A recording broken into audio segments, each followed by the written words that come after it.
बिस्मिल्लाहिर्रहमानिर्रहीम। अस्सलाम वालेकुम। Welcome back to my YouTube channel Techware learning. आज जो हम टॉपिक डिस्कस करने जा रहे हैं ये topic elements of C language के ही रिलेटेड है। यानी ये भी एक एलिमेंट ही है जो कि पढ़ना बहुत लाजमी है। इसमें वेरिएबल जो होता है आपको पता है कि मैंने लास्ट लेक्चर में भी बताया था कि कोई डाटा स्टोर करवाने के लिए यूज़ किया जाता है। तो प्रोग्राम जो हम कंप्यूटर को कोई ना कोई डाटा लाजमी देते हैं और कंप्यूटर प्रोसेस करके हमें उसकी आउटपुट दे देता है। इसी तरह प्रोग्राम में भी बहुत सारी इनपुट और आउटपुट की ज़रूरत होती है। तो जो वो इनपुट और आउटपुट होती है उनमें डाटा को स्टोर करवाना पड़ता है। डाटा को यानी एंटर करवाते हैं हम, और दूसरा जब उस पर कोई ना कोई प्रोसेस कर लेते हैं तो उसका रिज़ल्ट जो हमें मिलता है वो भी डिस्प्ले करवाना होता है। तो जो वो रिज़ल्ट स्टोर करवाया जाता है या फिर वो जो इनपुट स्टोर करवाई जाती है उसको स्टोर करवाने के लिए जिस लोकेशन पर स्टोर मेमोरी में करवाना है उस लोकेशन का एक नाम रखा जाता है जिसको आप वेरिएबल कहते हैं। जैसे कि मैं अभी मार्क्स लेट्स सपोज मैंने एंटर करवाने हैं। तो अगर जब मैंने मार्क्स एंटर करवाने हैं तो मैं ये लेट्स सपोज कंप्यूटर की मेमोरी है, और दूसरी बात कि जो मेमोरी है रैम के अंदर डाटा आपका स्टोर होता है, जो आप इनपुट करवाते हैं टेम्परेरी मेमोरी होती है वो। तो ये आर्जी तौर पे डाटा स्टोर करवाते हैं। तो मैंने मार्क्स की जो बात की कि अगर मार्क्स स्टोर करवाने हैं तो ये मेमोरी है रैम है, और इसके अंदर लेट्स सपोज इस लोकेशन पर डाटा स्टोर है। मार्क्स हैं आपके जो स्टोर करवाए गए हैं। तो ये जो मार्क्स हैं 50 लिखा हुआ है, मुझे नहीं पता कि ये 50 क्यों है।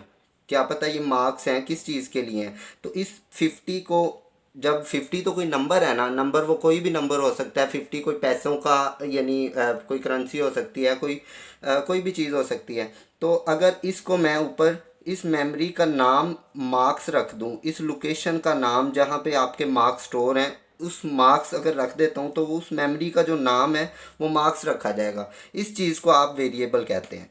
तो जब इसको वेरिएबल कहते हैं तो ये रैम के अंदर ही ये क्रिएट किया जाता है। तो अब मैं इसको वेरिएबल को यहाँ पे थोड़ा सा थ्योरेटिकल देखता हूँ कि ये क्या होता है, आपको बता रहा हूँ। इसको ज़रा गौर से समझिएगा। Variable, a variable is a named memory location और मेमोरी सेल।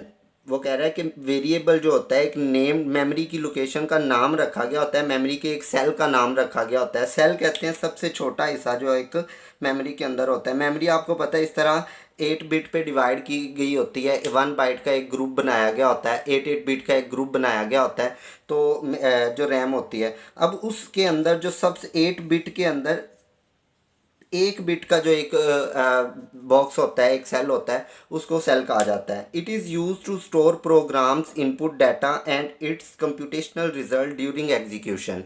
तो ये इसलिए इस्तेमाल किया जाता है कि इनपुट करवाया जा सके डाटा को, उसके जो कंप्यूटेशनल रिजल्ट क्रिएट किया जाता है, आप काउंट करते हो या जो भी ऑपरेशन परफॉर्म करते हो उसके रिजल्ट को स्टोर करवाया जाता है एग्जीक्यूशन के दौरान।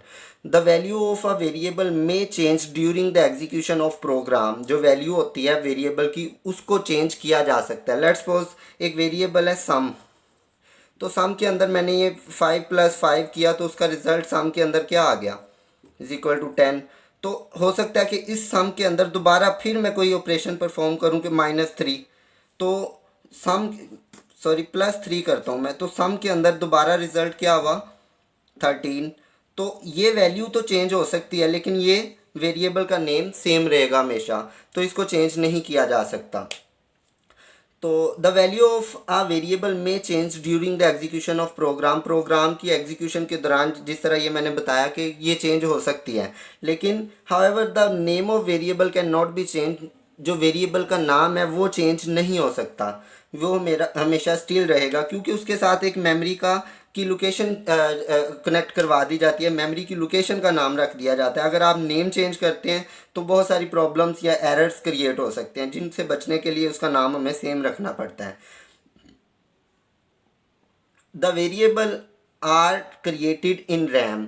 वेरिएबल जो है रैम के अंदर क्रिएट करवाया जाता है। RAM is a temporary memory. RAM एक आर्जी तौर पे डाटा को स्टोर करवाने वाली मेमोरी है। That is why the data stored in variable is also temporary. इस वजह से जो रैम के अंदर या वेरिएबल के अंदर जो डाटा स्टोर करवाया जाता है वो भी टेम्परेरी होता है, जो कि मैं अभी बता चुका हूँ। It can only be used and process during the execution of programme.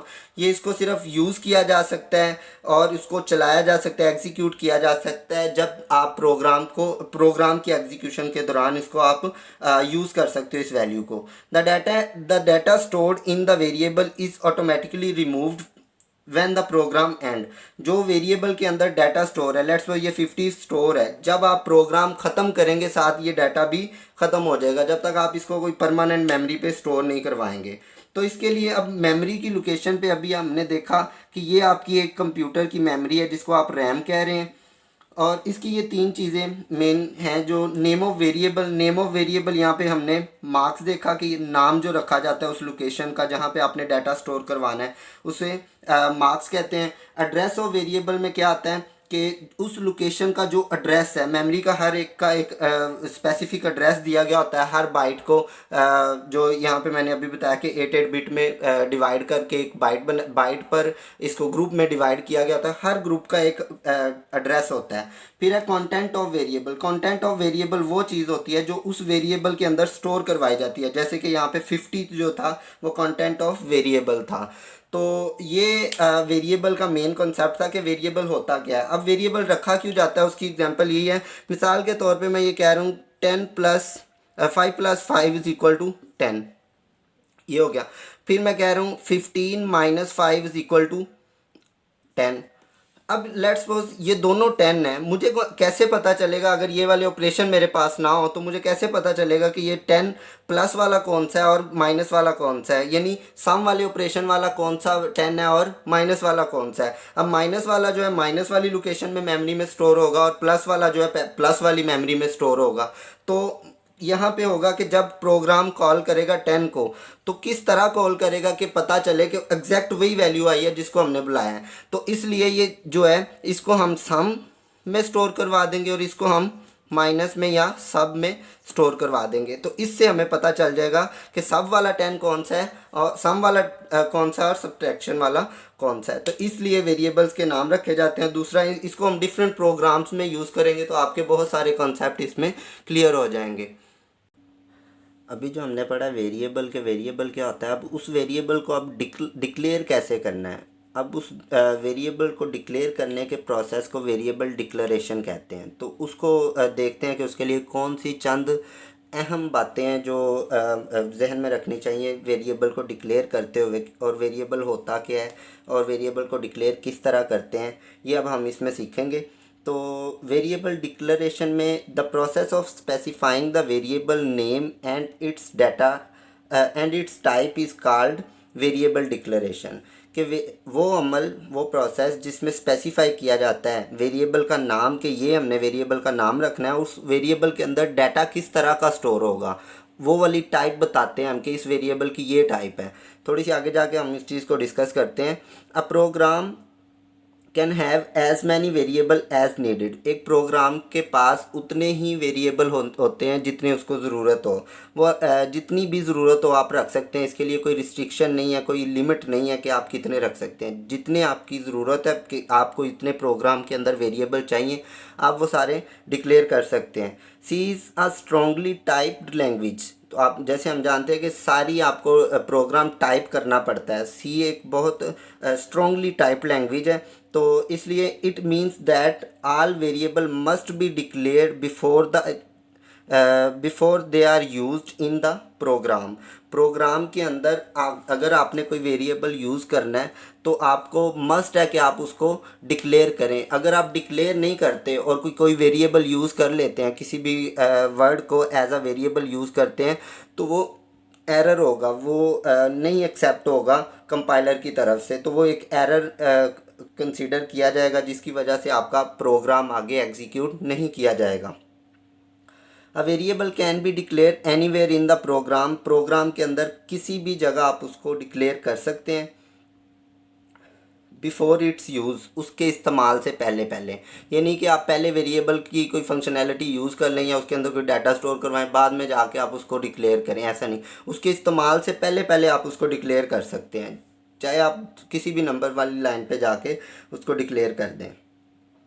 The variable declaration provide information to the compiler about the variable. Variable declaration जो होती है ये प्रोवाइड करती है इंफॉर्मेशन कंपाइलर को कि ये किस तरह का वेरिएबल है और ये किस टाइप का है और इसके अंदर किस तरह का डाटा स्टोर होना है। सारी इंफॉर्मेशन जो वेरिएबल के अबाउट होती है वो सारी इसको बताते हैं वेरिएबल कंपाइलर को। The compiler uses the declaration to determine how much memory is needed.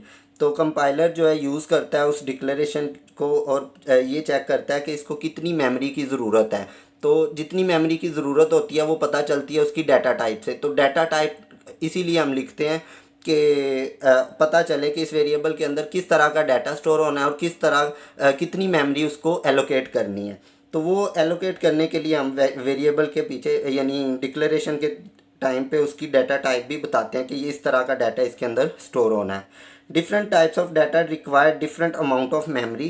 तो डिफरेंट तरह की मेमोरी जो है रिक्वायर्ड होती है डिफरेंट तरह की के डाटा टाइप्स के लिए, डाटा के लिए। The required number of bite is allocated when a variable is declared. जब एक वेरिएबल को डिक्लेयर कर दिया जाता है तो जितनी जितनी उस डाटा टाइप जो उसकी डाटा टाइप होती है जितना उसको पहले से फिक्स होता है ना कि इस डाटा टाइप को इतनी मेमोरी देनी है, इस डाटा टाइप को इतनी मेमोरी देनी, तो जो उसकी डाटा टाइप होती है उतनी उसको मेमोरी दे दी जाती है। जैसे कि एग्जांपल के तौर पे कि एक इंटीजर वेरिएबल है, an integer variable require 2 byte whereas a character variable require 1 byte। जैसे कोई करेक्टर वेरिएबल है उसको 1 बाइट चाहिए होगा। इंटीजर कहते हैं नंबर को, यानी कोई आपने मार्क्स वगैरह स्टोर करवाने हैं तो उसकी डाटा टाइप इंटीजर होगी। डाटा टाइप्स अगले लेक्चर में हम डिस्कस करते हैं। तो हर डाटा टाइप जो है उसकी अपनी एक मेमोरी होती है। जिस तरह इंट की उसने कितनी बताई है 2 बाइट, करेक्टर की उसने कितनी बताई है 1 बाइट। तो हर डाटा टाइप की अपनी एक साइज़ होता है, उतनी मेमोरी उसको एलोकेट कर दी जाती है।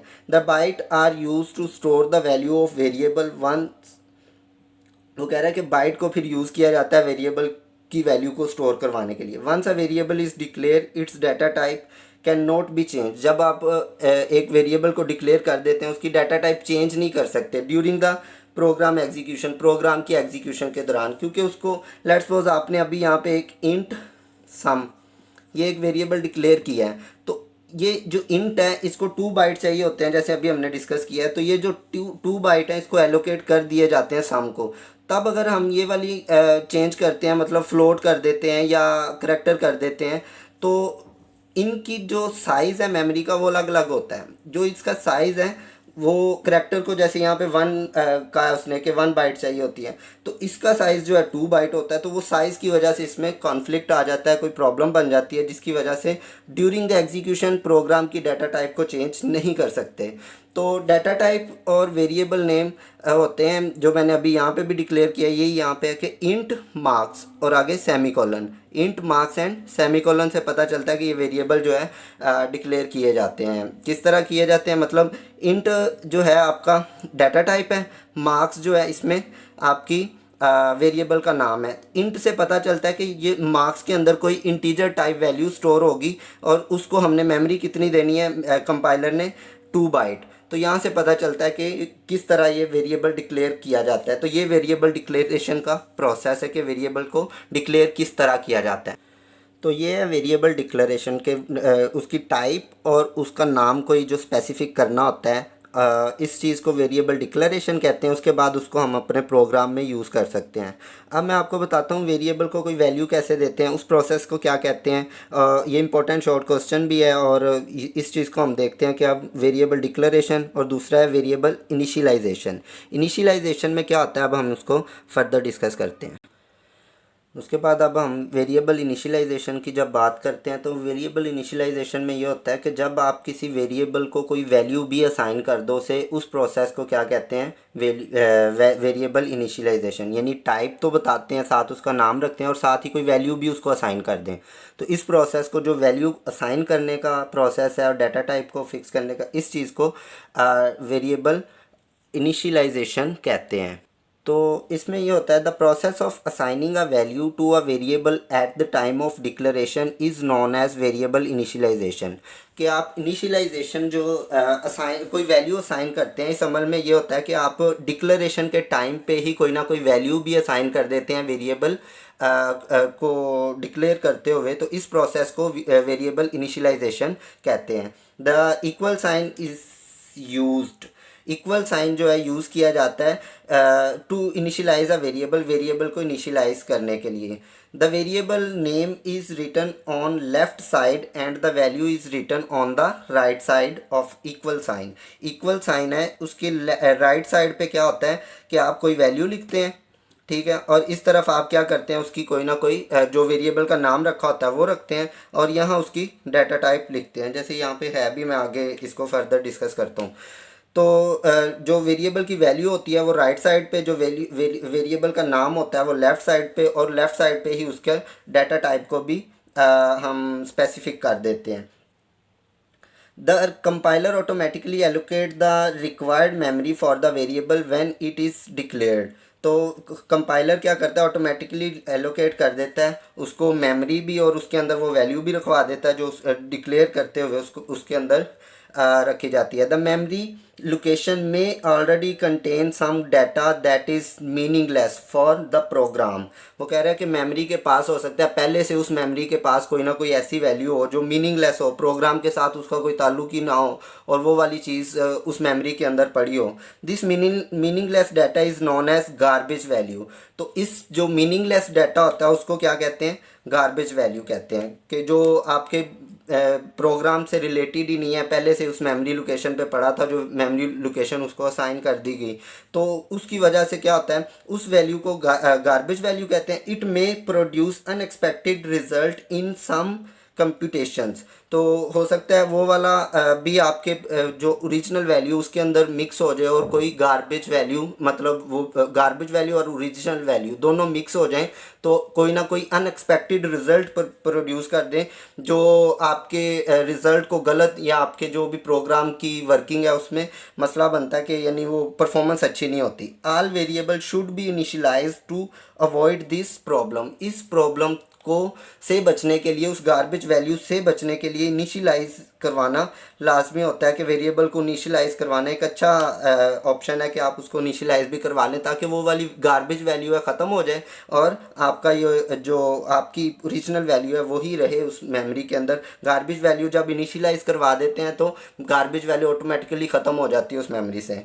तो इसका सिंटैक्स क्या है, सिंटैक्स लिखने का रूल, यानी जो रूल है फॉलो करते हैं हम कोई भी वेरिएबल को डिक्लेयर करने के लिए या इनिशियलाइज करने के लिए, तो वो ये है। सबसे पहले आप उसकी डाटा टाइप लिखते हैं, उसके बाद आप उसके वेरिएबल का नाम लिखते हैं, और उसके बाद इक्वल साइन यूज़ करके उसकी राइट साइड पे क्या करते हैं, आप वैल्यू लिख देते हैं, और एंड पे आप सेमी कॉलन यूज़ करते हैं। अब ये सिंटैक्स हमेशा हमने यूज़ करना है जब भी हमने वेरिएबल को डिक्लेयर या इनिशियलाइज करवाना है। डिक्लेयर करवाएंगे तो वेरिएबल नाम के बाद ही, और इक्वल साइन वगैरह यूज़ नहीं होंगे, और जब इनिशियलाइज करवाएंगे तो वैल्यू के बाद, इक्वल साइन के बाद वैल्यू, वैल्यू के बाद सेमी कॉलन लगाना लाजमी होगा। अगर नहीं लगाया जाएगा तो वो एक सिंटैक्स एरर कहलाएगा। अब यहाँ पे मैंने दो वेरिएबल डिक्लेयर किए हैं, जिसमें इंट यानी डाटा टाइप है, मार्क्स वेरिएबल का नाम है, और 100 वैल्यू है, और एंड पे सेमीकोलन मैंने लगा दिया है इक्वल के राइट साइड पे। उसके बाद मैंने एक और वेरिएबल डिक्लेयर किया है जिसकी डाटा टाइप क्या है, करैक्टर है, और ग्रेड उसका वेरिएबल नेम है। उसके बाद इक्वल साइन के बाद मैंने क्या किया है, ग्रेड बता दिया। अब जो करैक्टर वैल्यू होती है वो सिंगल कोटेशन में लिखते हैं। इसको आगे फर्दर डिस्कस करेंगे अगले लेक्चर में कि कौन सी डाटा टाइप का डाटा किस तरह लिखना है, और किस तरह उसको फर्दर हमने प्रोसेस करना है उन पे। तो आज की वीडियो यहीं पे ख़त्म होती है। वेरिएबल डिक्लेरेशन और वेरिएबल इनिशियलाइजेशन इसमें हमने डिस्कस किया है। अगर अब आपने मेरा चैनल सब्सक्राइब नहीं किया तो अभी तक सब्सक्राइब नहीं किया तो इसको सब्सक्राइब कर दें। मिलते हैं अगली वीडियो में, तब तक के लिए अल्लाह हाफिज़।